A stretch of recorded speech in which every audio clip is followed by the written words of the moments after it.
Where could Bowie go after he killed Ziggy Stardust? How could he do anything that could rival such a phenomenon? This was the challenge they faced in mid-1973, and the first thing he did was to go back to basics, back to early rock and roll. Pin-Ups is a covers album of early 60s British beat songs. The band is mostly the same band that played on Aladdin Sane, except for one change. Woody Woodmansey and Trevor Bolder were upset that Bowie didn't inform them of his intention to kill Ziggy, leading to a rift in the band. Bolder eventually stayed, but Woodmansey was fired and replaced by Ainsley Dunbar, an excellent drummer who played for the likes of Jimi Hendrix and Frank Zappa. Along with Ronson on guitar, Bolder on bass, Garson on piano, Ken Fordham on sax, and Jeff McCormack on backing vocals, they maintain the glam sound but strip it down somewhat to achieve a more primitive feel.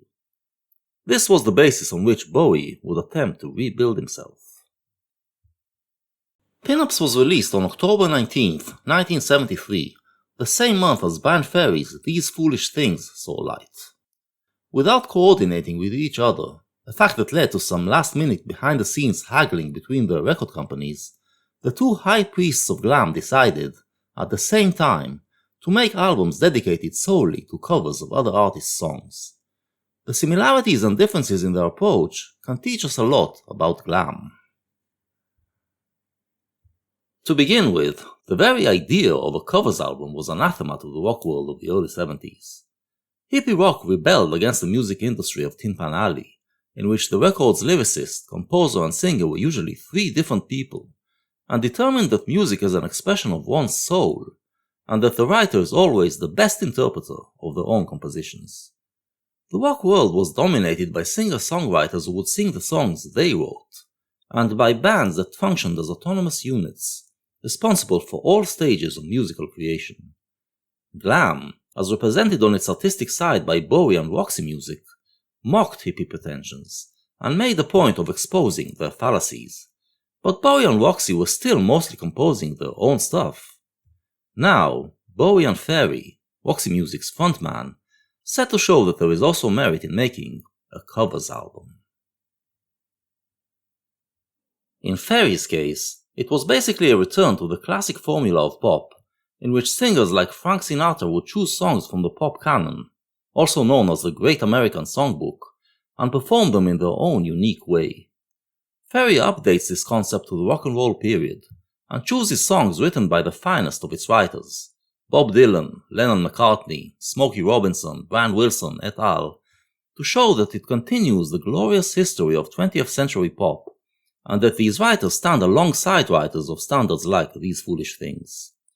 While most rock artists were at pains to show that they revolt against this type of pop, Fairy's often brilliant renditions show that rock is actually an evolution from it. When he ends the album on the title track, it sounds as though he is nostalgic to that era, and wants to take rock back to this type of sophistication and class. This is where Fairy's Glam Irony led to. He was satirizing rock in order to make it more erudite and elegant. Hippie naivete could only lead to disillusionment. The way to treat life is through a measure of cool detachment and cynicism. Bowie, however, was never that cynical. He too rejected rock messianism and believed it would lead to disillusionment, but he still believed that there was something more to life than what bourgeois society had to offer, and that rock and roll was a way to get to that higher ground. His pin-ups are not of songs that show the sophistication of rock, but rather those that show its wild and inexplicable side. He goes back to a more young and unruly period of rock and roll, the mod period of the mid-60s, which he was part of, to celebrate it as containing something that ought to be preserved. And here is where Pin-Ups clashes with yet another album that was released that month, actually on the same day, The Who's Quadrophenia. The Who, arguably the greatest band to come out of that mod period, have long disavowed their primitive origins, and turned a lot more serious, sophisticated and arty. In Quadrophenia, a rock opera, they look back at those years, and tell the story of a young mod who thinks that he's got it all figured out, but learns in time that he is actually living a shallow and meaningless existence. We follow his maturation, his realization that there is more to life than dancing, posturing, and brawling. The Who, then, came to regard the mod years as a period of infancy, which rock had to go through in order to grow up and become a serious art form. Pin-Up suggests something else entirely. It suggests that something important was actually lost during rock's so-called maturation, that the mod period was better than what rock has become. How does it do that? Well, by the choice of songs to cover. Side A contains the debut singles of 3 London bands, The Pretty Things' Rosalind, The Who's I Can't Explain, and The Yardbirds' I Wish You Would. 3 bands that later outgrew their raucous R&B beginnings by making more mature music. The Pretty Things made the album SF Sorrow in 1968, one of the first rock operas. The Who made the most famous rock opera with the album Tommy in 1969, and then made other very clever concept albums. And the Yardbirds disbanded as its 3 lead guitarists, Eric Clapton, Jeff Beck, and Jimmy Page, turned to blues rock and formed bands that were focused on superb musicianship and long solos.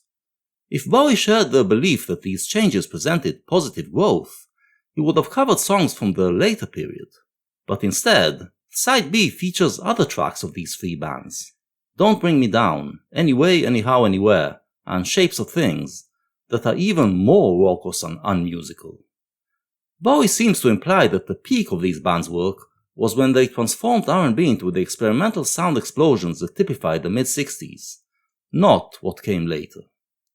Elsewhere on the album, we find an adaptation of See Emily Play, a psychedelic pop jam by Pink Floyd in the Syd Barrett years, before they turned to mammoth prog rock compositions.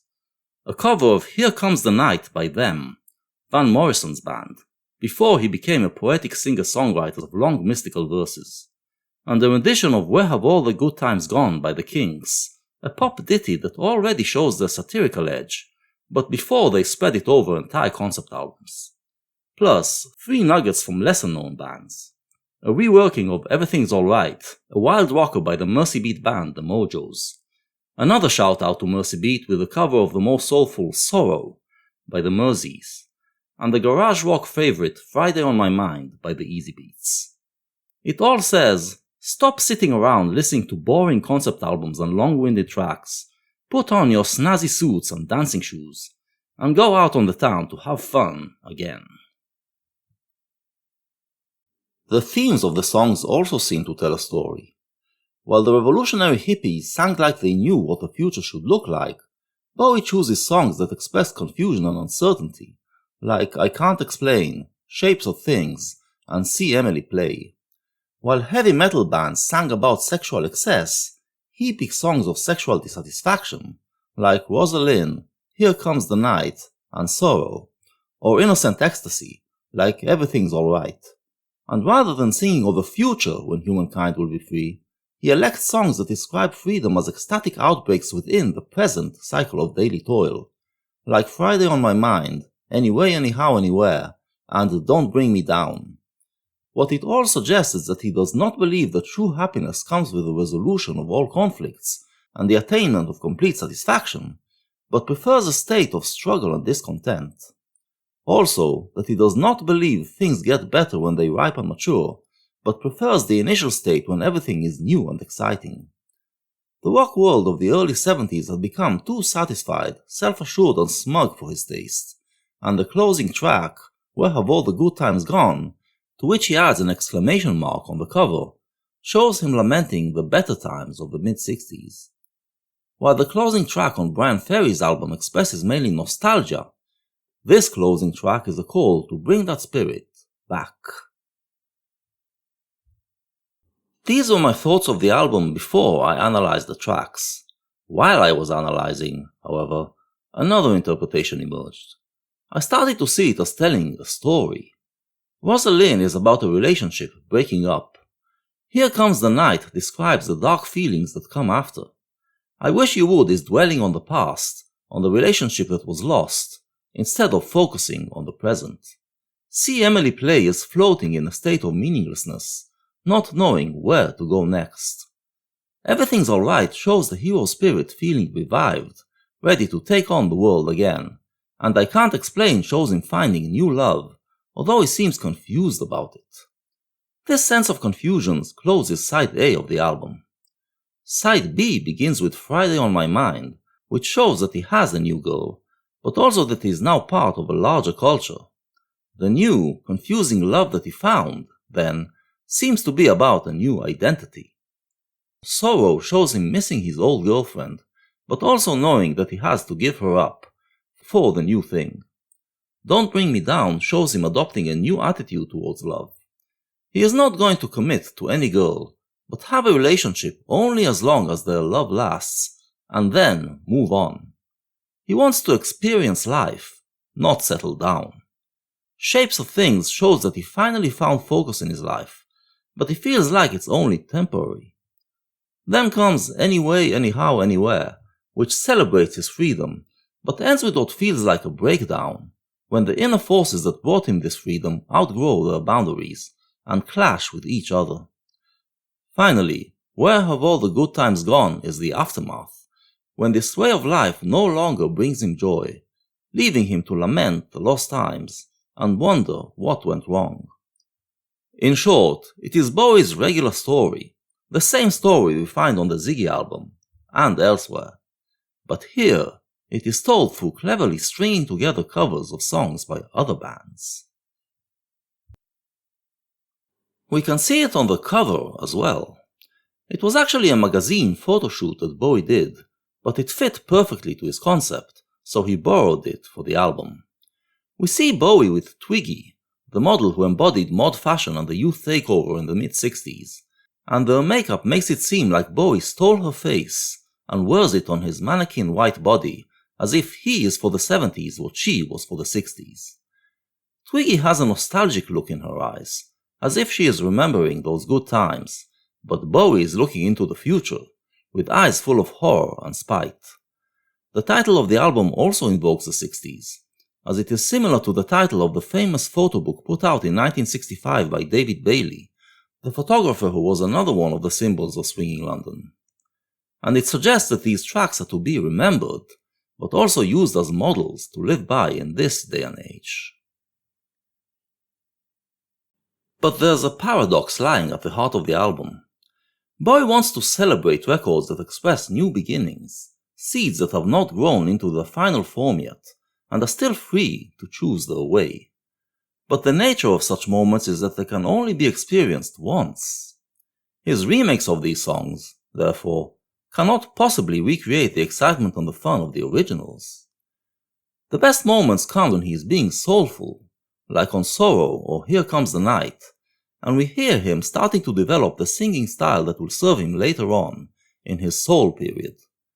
Other good moments come when he just gives in to sexual ecstasy, in Rosalind and Everything's Alright, but when he tries to do the snarling punk vocals, he sounds too theatrical.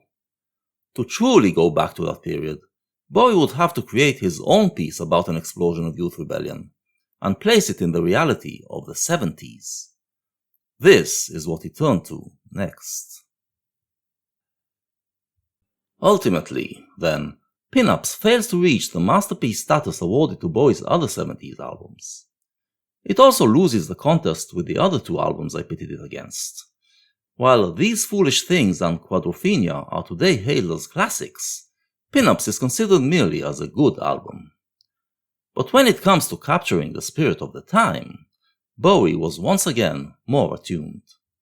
His wish to go back to those primitive and wondrous moments of early rock and roll was shared by many kids and rock fans who were starting to grow tired of the adult-oriented rock the early 70s had to offer. In a few years, this would lead to the rise of punk that would idealize all the traits that Bowie celebrates here, and in its wake to a mod revival that turned all the songs he covers here into a canon of classics. Bowie, once again, saw farthest.